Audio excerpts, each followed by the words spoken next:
திருமகள் TV பல்சுவைகள் படைக்கும் பாசறை. MGR pictures MGR சொந்த தயாரிப்பில் அடிமை பெண் திரைப்படம் உருவானது. இந்த படத்தை முதலில் எம்ஜிஆர் இயக்குவதாக இருந்ததாம்.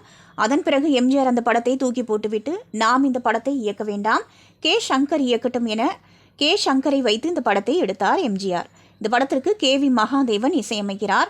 படத்தில் எம்ஜிஆர் கதாநாயகனாக, ஜெயலலிதா கதாநாயகியாக இரட்டை வேடம் இவர்களுடன் இணைந்து பண்டரிபாய், சந்திரபாபு, R.S. மனோகர் என ஒரு பெரிய நட்சத்திர பட்டாளமே நடித்தனர். படம் பெரிய அளவில் ஹிட் ஆனது. அதோடு படத்தில் அமைந்த பாடல்களும் சூப்பர் ஹிட். குறிப்பாக தாயில்லாமல் நான் இல்லை. எஸ்பிபி எம்ஜிஆருக்கு முதலாக பாடிய 1000 நிலவே வா, காலத்தை வென்றவன் நீ, காவியம் ஆனவன் நீ, இத்தனை பாடல்களும் இருந்தது. அதில் இன்னொரு பாடலாகிய அம்மா என்றால் அன்பு, அப்பா என்றால் அறிவு. இந்த பாடலை பொறுத்த வரைக்கும் எம்ஜிஆர் ஜெயலலிதா மடியில் ஆள் வளர்ந்தாலும் அறிவு வளராத ஒரு குழந்தையாக மாறி படுக்க, அவரை ஒரு தாய் போல ஜெயலலிதா இந்த பாடலை பாடுவதாக படமாக்கியிருப்பார்கள். முதலில் இந்த பாடல் TMS பாடி ஒளிப்பதிவும் செய்துவிட்டார்கள். அவருடைய பாணியில் அந்த பாடலும் கேட்பதற்கு நன்றாகத்தான் இருந்திருக்கிறது.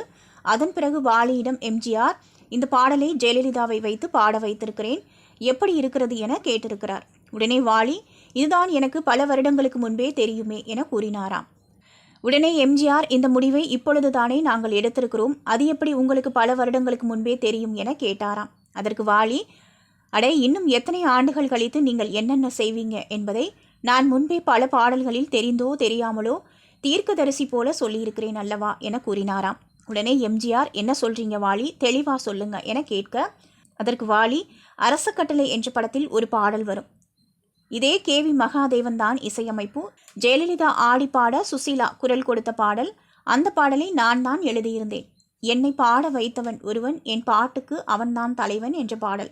சுசீலா குரல் கொடுத்தாலும் என்னை பாட வைத்தவன் ஒருவன் என ஜெயலலிதா பாடுவது போல அந்த காட்சியை படமாக்கியிருப்பார்கள். அந்த பாட்டின் பாடுபொருளாக கதாநாயகனாக உங்களை நினைத்துதான் பாடுகிறார். பிற்காலத்தில் இத்தனை ஆண்டுகள் கழித்து ஜெயலலிதாவை உங்கள் படத்தில், அதுவும் அடிமை பெண் படத்தில் பாட வைக்கிறீர்கள். இதைத்தான் நான் அத்தனை ஆண்டுகளுக்கு முன்பே என்னை பாட வைத்தவன் ஒருவன் என்று நான் சொல்லிவிட்டேன் என விளக்கம் கொடுத்தாராம் வாலி. இதை கேட்டதும் எம்ஜிஆர் ஆச்சரியத்தில் திகைத்து போய் நின்றாராம். இந்த சுவாரஸ்ய தகவலை பத்திரிகையாளர் ஆதவன் ஒரு பேட்டியில் கூறினார். திருமகள் டிவியை லைக் செய்து உங்கள் நண்பர்களுக்கும் ஷேர் செய்வதுடன் சப்ஸ்கிரைப் செய்து ஆதரவு தாருங்கள்.